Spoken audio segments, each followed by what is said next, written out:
Hello friends, welcome to our YouTube channel maths PYQs अड्डा।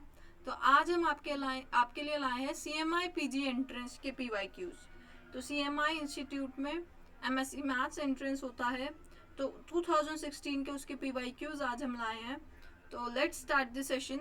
Start करने से पहले एक बात बोलना चाहूँगी, अगर आपने अभी तक चैनल सब्सक्राइब नहीं किया है so please subscribe the channel. And तो देखते हैं फर्स्ट क्वेश्चन किस टाइप का आया हुआ था आपके सीएमआई इंस्टीट्यूट में। So let's read the question.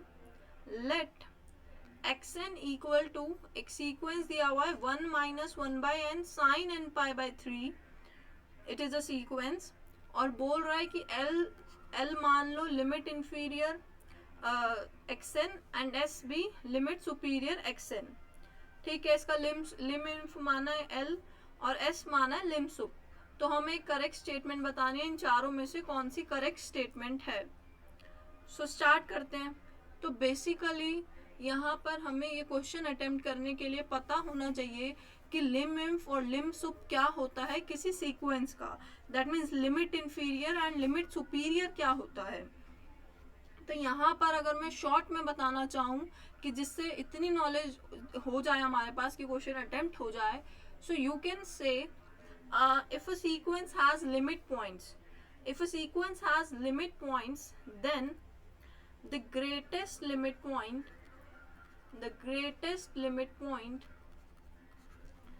is your lim sup, that means limit superior, and smallest limit point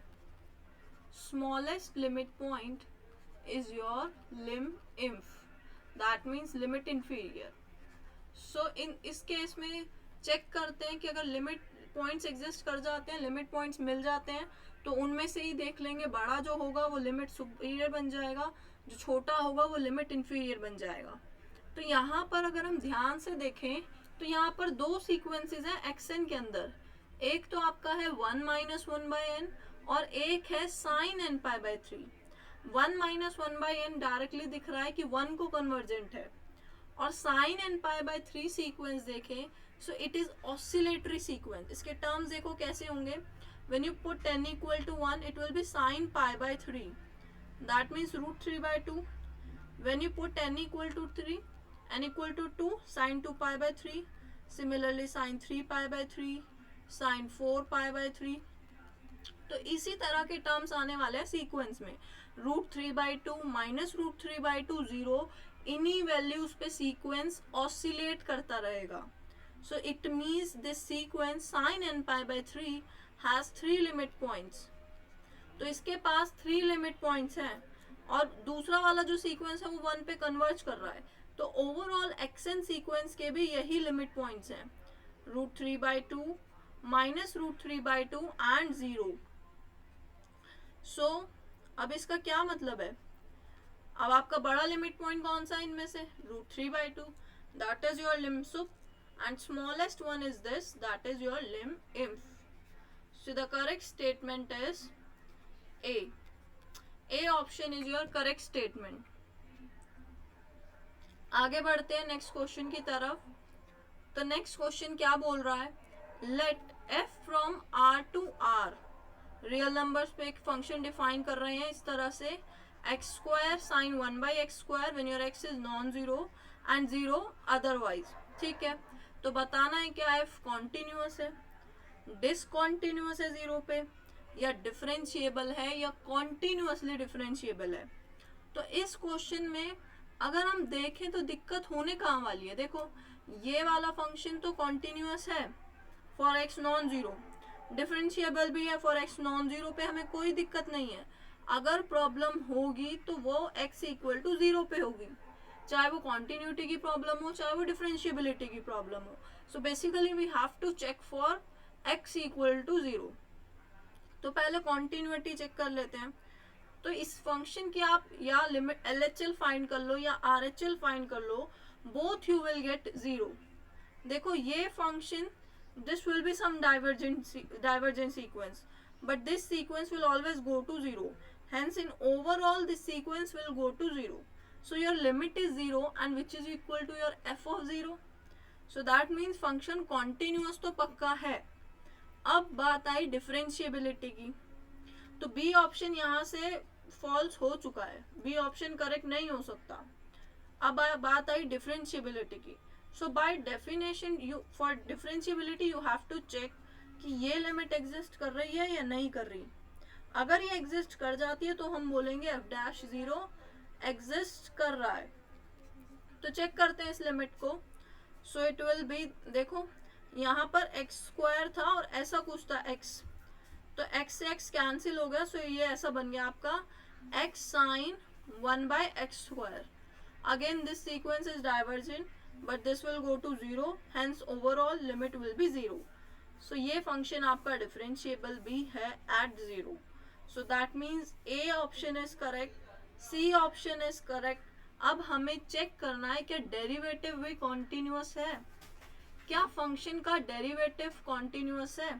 so let's check, पहले डेरिवेटिव देख लेते हैं क्या आएगा। तो देखो एफ ऑफ एक्स आपका ये है, तो डेरिवेटिव कैसा हो जाएगा, प्रोडक्ट रूल से निकालते हैं derivative. 2x sine 1/x square plus x square cos 1/x square. अब 1/x स्क्वायर का डिफरेंशिएशन करते हैं, so it will be minus 2/x cube. तो ये डेरिवेटिव है इसका। So is this function continuous, we have to check for this.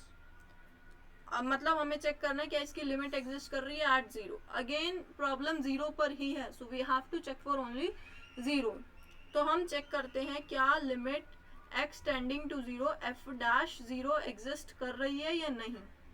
सो देखो ये वाला जो फंक्शन है this will again go to zero by the same concept, this is divergent but this will go to zero, hence overall it will go to zero. One thing I want to add in this sine 1/x square sequence is some oscillatory sequence, but you know it will be finite because sin x function is always bounded, so it is some finite sequence, but this sequence is going to zero and you have one result, finite into convergent to zero will go to, इनका product कहाँ जाता है, zero पे। तो ये result हम use कर रहे हैं इस क्वेश्चन में। अब यहाँ पर अब बात इसी फंक्शन पे अटकी हुई है कि ये कॉन्टिन्यूअस है या नहीं। तो देखो इसे सिंप्लीफाई करोगे, so you will get something like this, minus 2/x cos 1/x square. तो जैसा साइन बाउंडेड फंक्शन है तो कॉस भी बाउंडेड फंक्शन है, तो ये this is your bounded, but this is going to infinity when x tending to zero. So overall function is divergent and that means this f dash function is not continuous. तो जो ये आपका D option था continuously differentiable, it is becoming false. Easy question था। तो इस type के काफी क्वेश्चंस आते हैं आपके continuous differentiable चेक करने वाले। So let's move to next question. Question 3 read करते हैं, क्या बोल रहा है। बोल रहा है कि एक नॉन एम्पटी ओपन सेट ले लो रियल नंबर्स का, ठीक है। देन बताना है क्या यू काउंटेबल होगा, क्या यू के अंदर हमेशा एक क्लोज्ड इंटरवल मिल जाएगा एज अ प्रॉपर सबसेट, क्या यू को हम डिसजॉइंट ओपन इंटरवल का यूनियन लिख सकते हैं, क्या यू के अंदर एक कन्वर्जेंट सीक्वेंस एग्जिस्ट करेगा। So we have to check for the options. तो देखो पहली बात, एक रिजल्ट आप यहाँ से याद भी कर सकते हैं कि every open set is uncountable. Her open set uncountable होता है क्योंकि ओपन सेट की आपकी डेफिनेशन ही ऐसी होती है कि उसके अंदर ये नेबरहुड पूरा कंटेंड होना चाहिए। So this neighbourhood is only uncountable. कितना ही छोटा एप्सिलॉन ले लो, हमेशा जो नेबरहुड होगा that will be uncountable. So every open set is uncountable. So first option is no doubt it is correct. Now coming to second question, बोल रहा है क्या U हमेशा एक क्लोज्ड इंटरवल कंटेन करेगा। तो मान लो हमको पता है कि रियल नंबर में कोई नॉन एम्पटी ओपन सेट हमेशा इस टाइप का होता है। तो मान लिया हमने एक ओपन इंटरवल नॉन एम्पटी है तो A not equal to B होगा, ठीक है। अब मैं डेल्टा मतलब इन दोनों के बीच का डिस्टेंस B माइनस A मान रही हूँ। So take this interval a plus delta by 2 and b minus delta by 2. So this is the closed interval which is proper also and which is contained in U. So your B option is also correct. Now coming to C option, क्या बोल रहा है, क्या आप U को countable union लिख सकते हैं डिसजॉइंट ओपन इंटरवल्स का? So yes, it is correct. We can write U as, इसी इंटरवल को we can write A plus B by n and B minus 1 by n. So C option is also correct. Now coming to fourth option, बोल रहा है क्या U के अंदर एक convergent sequence of real number exist करेगा? Yes, it will exist. Take this sequence, A plus 1 by n sequence ले लो इस इंटरवल में. This will converge to your A. Even you can take B minus 1 by n also. This will also go to B. So yes, so this will exist. So D option is also correct. तो इस option में, इस question में सारे options आपके correct थे. ठीक है. So let's move to next question. क्या बोल रहा है, एक कम्यूटेटिव रिंग ले लो, let R be a commutative ring. तो फर्स्ट ऑप्शन बोल रहा है क्या हर नेचुरल नंबर के लिए एक कम्यूटेटिव रिंग मिलेगी जिसकी कैरेक्टरिस्टिक n होगी. सेकेंड ऑप्शन बोल रहा है क्या एक इंटीग्रल डोमेन एग्जिस्ट करती है जिसकी कैरेक्टरिस्टिक 57 हो. C option is characteristic of a field is either 0 और prime number. And D option is क्या हर प्राइम नंबर p के लिए आपको एक कम्यूटेटिव रिंग में, जो भी आपकी कम्यूटेटिव रिंग है उसके कैरेक्टरिस्टिक p वाली, क्या उसके अंदर आपको fp मिल जाएगा as a subring. So let's check the option one by one. उससे पहले let me introduce what is characteristic. किसी भी रिंग की कैरेक्टरिस्टिक क्या होती है? तो आप मान लो let R be a ring, R एक रिंग मान लो, then a non negative integer, कोई नॉन नेगेटिव इंटीजर n, ये कैरेक्टरिस्टिक तब कहलाता है, is called characteristic of R if it satisfies, पहली बात ये लीस्ट भी होना चाहिए, if it is least and satisfies this na equal to 0. ये na का मतलब है कि आप a को n बार ऐड कर रहे हो, n टाइम्स ऐड कर रहे हो. तो अगर आपका कोई ऐसा लीस्ट इंटीजर आपको मिलता है, so that is your characteristic of a ring. अब यहाँ पर कैरेक्टरिस्टिक से जुड़ा एक रिजल्ट होता है हमारे पास, और जो कि बहुत इंपॉर्टेंट रिजल्ट है, which is your every field like this. The characteristic of every field is either 0 और प्राइम. मतलब फील्ड की कैरेक्टरिस्टिक हमेशा या तो 0 होगी या prime. Same result also holds for your integral domain. तो कैरेक्टरिस्टिक इंटीग्रल डोमेन की या तो 0 होगी या कोई प्राइम नंबर होगी. तो ये रिजल्ट याद रखना. तो इस रिजल्ट से देखो सी ऑप्शन तो आपका डायरेक्ट सही हो गया है. So let us see the B option. तो पूछ रहा है क्या 57 कैरेक्टरिस्टिक की इंटीग्रल डोमेन एग्जिस्ट करेगी? तो पहले चेक कर लेते हैं क्या 57 प्राइम है. So the answer is no, because you can write 57 as this.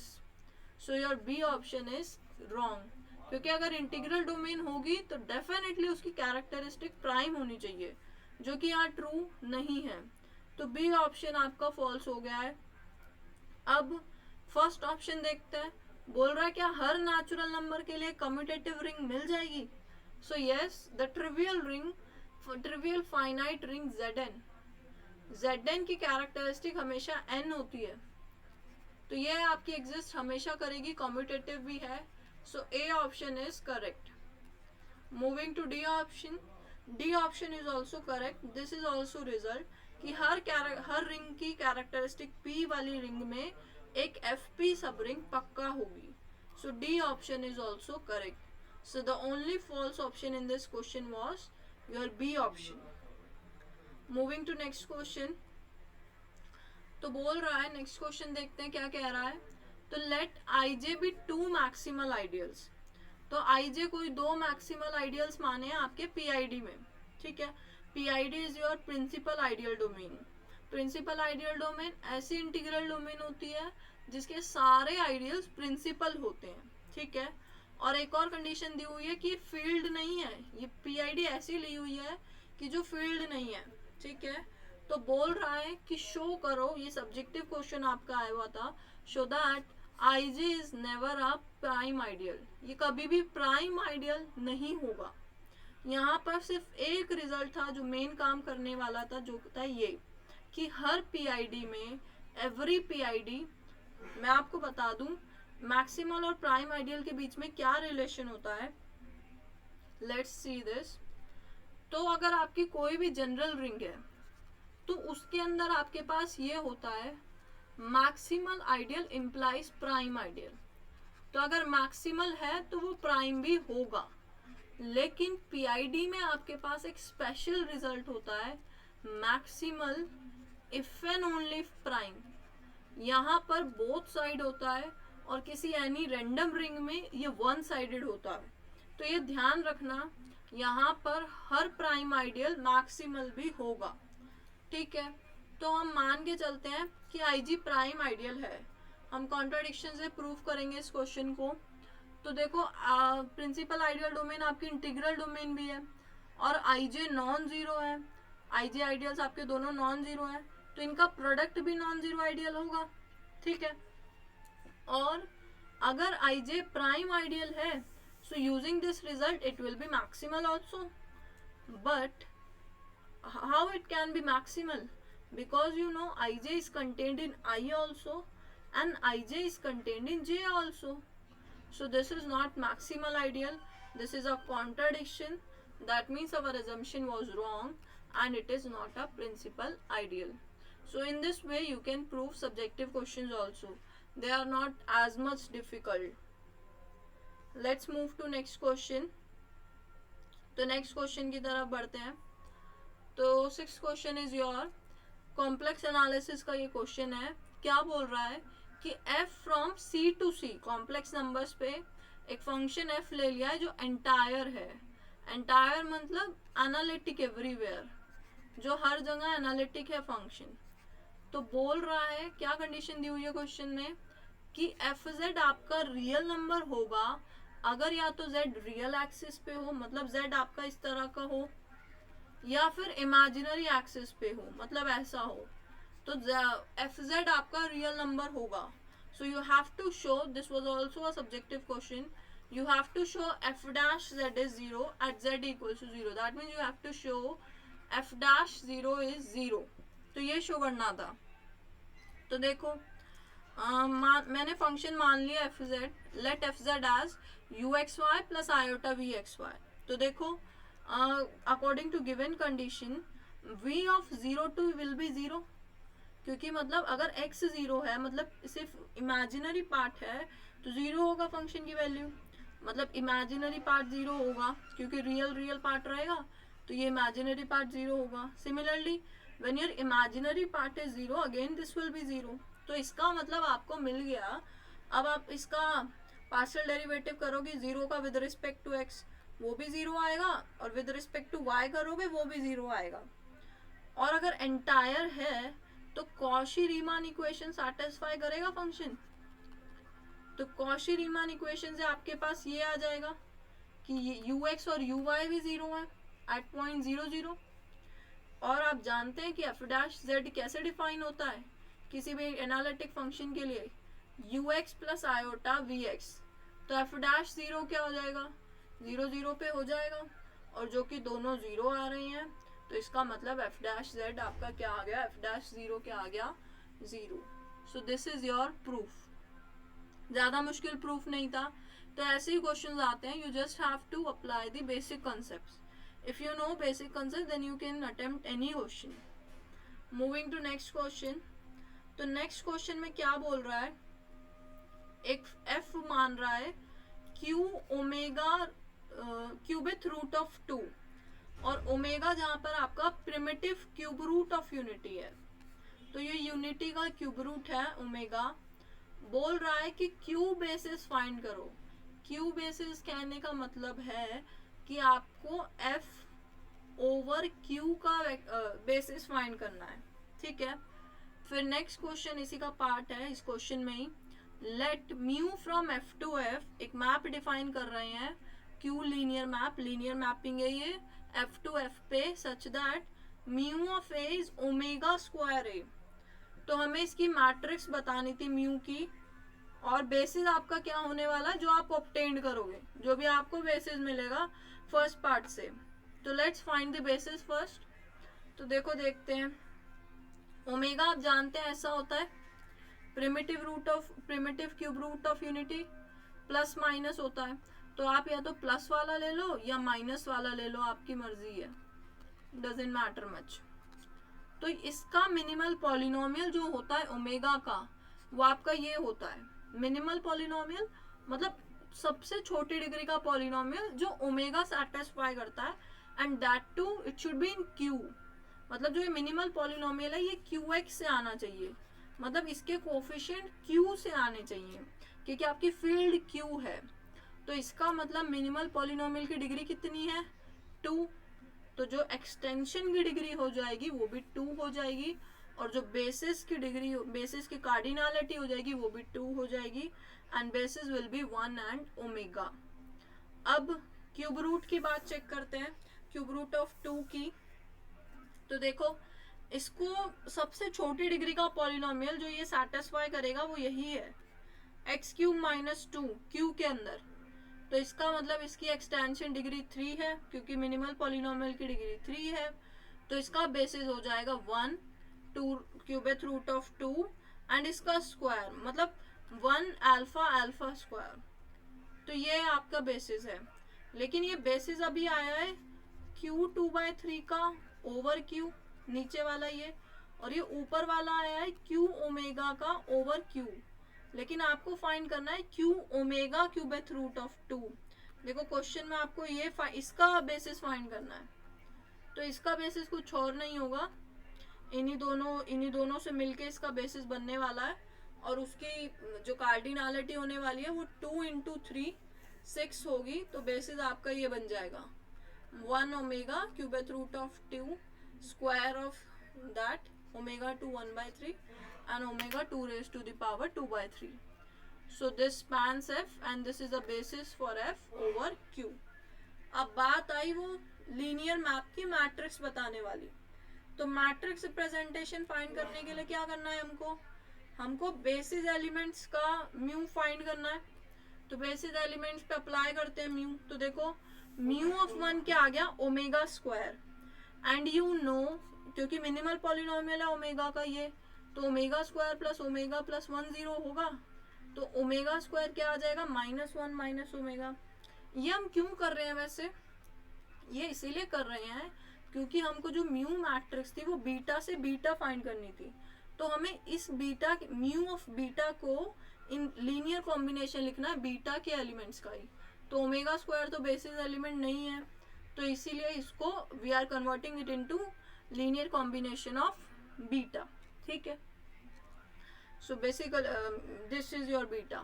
So similarly you can find mu of omega, which will be omega cube and which will be your 1. Omega cube 1 होता है क्योंकि आपका क्यूबेथ root of unity है, तो omega cube obviously 1 ही होगा। Similarly you can find all the roots, all the basis elements के लिए आप mu फाइंड कर सकते हैं। और फिर जो लीनियर कॉम्बिनेशन आ गया है इसको आप कॉलम वाइज अरेंज कर दीजिए। So you will get this matrix, you can check this, and if you have any doubt you can comment in the comment box. So thank you for watching the video. Please like, share and subscribe the channel.